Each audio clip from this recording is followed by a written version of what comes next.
I, Roberto R. Bernardo, Filipino, of legal age and a resident personalities.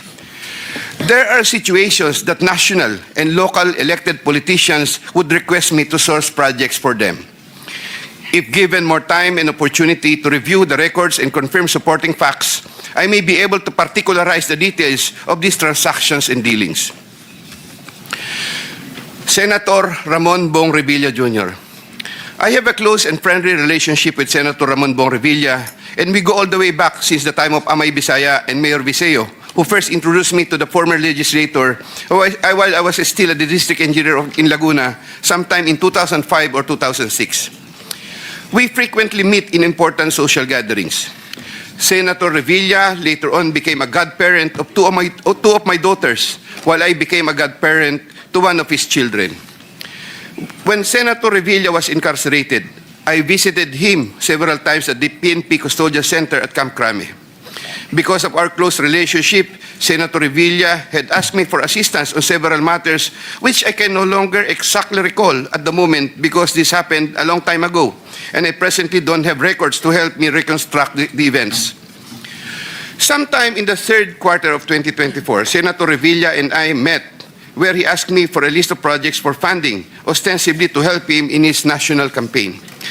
When Senator Revilla asked me about the percentage of the commitment, I suggested either 20 or 25, to which Senator Revilla said 25%. Soon thereafter, also in the third quarter of 2024, I asked then District Engineer Henry Alcantara to prepare a list of projects, which he subsequently gave to me. The said projects are enumerated in a list here to attach as Annex A. Moreover, still in the third quarter of 2024, I also asked the district engineer, but later regional director for NCR, Engineer Gerard Opalencia, to prepare a list of projects which he subsequently gave to me. The said projects are enumerated in a list here to attach as Annex B. I had the list of projects totaling 1.5 billion submitted by Engineer Henry and Engineer Gerard, consolidated in one sheet of paper, and gave the same to Senator Revilla in the third quarter of 2024.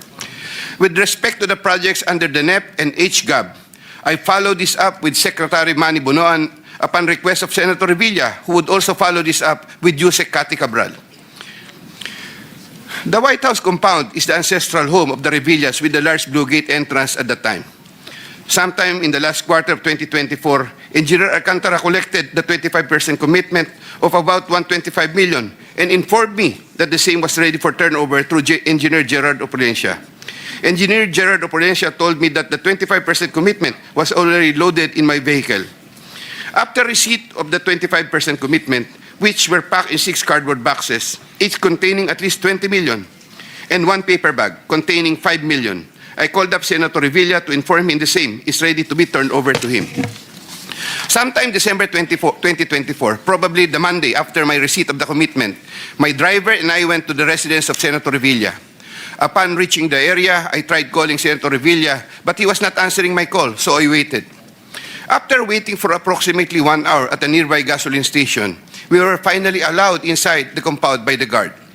Once inside, we parked the vehicle, and shortly upon alighting, I saw Senator Revilla at the terrace. I walked over to Senator Revilla for a casual talk.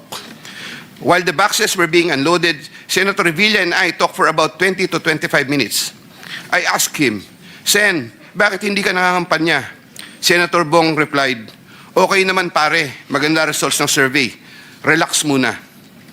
The personnel of Senator Revilla helped in unloading the boxes. After the delivery of the commitment, I headed back to Manila.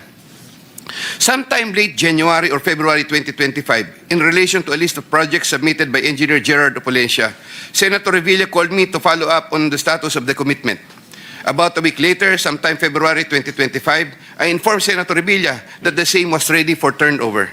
Before the start of the campaign period for national elective positions, I directed one of my aides to deliver commitment amounting to 250 million to the residence of Senator Revilla at the White House compound, Aguinaldo Highway, Bacoor, Cavite.